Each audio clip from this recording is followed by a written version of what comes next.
നമസ്കാരം, പ്രവാസി മലയാളിയിലേക്ക് സ്വാഗതം. ദുബായിൽ ഇനി വിസ ലഭിക്കണമെങ്കിൽ നടപടി ഏറെയുണ്ട്, കടമ്പകൾ ഏറെയുണ്ട് കടക്കാൻ. General directorate of residency and foreigners affairs visa നടപടികൾക്ക് ഇനി ഈ മെഡിക്കൽ പരിശോധനാ ഫലങ്ങൾ മാത്രമേ സ്വീകരിക്കുകയുള്ളൂ എന്ന് മേധാവി major general Mohammed Ahmed Almarri അറിയിച്ചു. ഫെബ്രുവരി 14 മുതലാണ് ഈ നിയമം പ്രാബല്യത്തിൽ വരുന്നത്. ഇത് പ്രകാരം ബന്ധപ്പെട്ട വകുപ്പിൽ നിന്നുള്ള ഓൺലൈൻ ലിങ്ക് മുഖാന്തരമുള്ള മെഡിക്കൽ പരിശോധനാ ഫലമാണ് സ്വീകരിച്ചു വരിക. നിലവിൽ മെഡിക്കൽ പരിശോധനാ ഫലങ്ങൾ ഇമെയിലിൽ PDF പേപ്പർ രൂപത്തിൽ അയച്ചു കൊടുക്കുന്ന രീതിയാണ് ഉണ്ടായിരുന്നത്. എന്നാൽ അത്തരത്തിലുള്ള പ്രക്രിയകൾക്കാണ് മാറ്റം വന്നിരിക്കുന്നത്.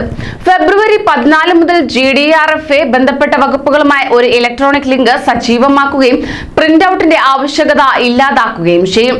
ദുബായ് കിരീടാവകാശിയും ദുബായ് എക്സിക്യൂട്ടീവ് കൗൺസിൽ ചെയർമാനുമായ Sheikh Hamdan bin Mohammed bin Rashid Al Maktoum launching ചെയ്ത ദുബായ് പേപ്പർലെസ് സ്ട്രാറ്റജിയുടെ ഭാഗമായാണ് ഇത്തരത്തിലൊരു മാറ്റം കൈക്കൊണ്ടിരിക്കുന്നത്.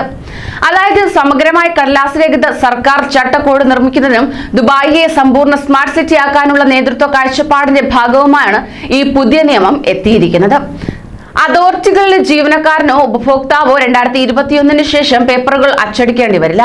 ദുബായ് പേപ്പർലെസ് സ്ട്രാറ്റജിയാണ് ലക്ഷ്യം വച്ചു വരുന്നത്. സർക്കാർ ഇടപാടുകളിൽ പ്രതിവർഷം 1 ബില്യൺ പേപ്പറുകളുടെ ഇടപാടാണ് ഇതോടെ ഇല്ലാതെയാകുന്നത്. അതോടൊപ്പം തന്നെ വിസകൾ പാസ്പോർട്ടിൽ സ്റ്റാമ്പ് ചെയ്യുന്നതിന് മെഡിക്കൽ പരിശോധന നിർബന്ധമാക്കിയിട്ടുണ്ട്. പുതിയ താമസ വിസ പാസ്പോർട്ടിൽ അടിക്കാനും അത് പുതുക്കാനുമുള്ള പ്രധാന നടപടിയാണ് ഉപഭോക്താവിന്റെ ആരോഗ്യ പരിശോധന എന്നത്. അതിലെ ഫലം ലഭ്യമായാൽ മാത്രമാണ് വിസ സ്റ്റാമ്പ് ചെയ്യുകയുള്ളൂ. അതായത് ദുബായിലെ അമർ കേന്ദ്രങ്ങളിലും ടൈപ്പിംഗ് സെന്ററുകളിലും പരിശോധനയ്ക്കുള്ള അപേക്ഷ ടൈപ്പ് ചെയ്യാവുന്നതാണ്. ഇത്തരത്തിൽ ആരോഗ്യ വകുപ്പിലേക്ക് മുൻകൂട്ടി അപേക്ഷ നൽകി മെഡിക്കൽ പരിശോധന നടത്തേണ്ടതാണ്. ഫീസിന്റെ അടിസ്ഥാനത്തിൽ സമയബന്ധിതമായി ലഭിക്കുന്ന വിവിധ സേവനങ്ങളും ഇതിനോട് ഉൾപ്പെടുത്തിയിട്ടുണ്ട്. കൂടുതൽ പ്രവാസി വാർത്തകൾക്കായി ഈ ചാനൽ സബ്സ്ക്രൈബ് ചെയ്യൂ.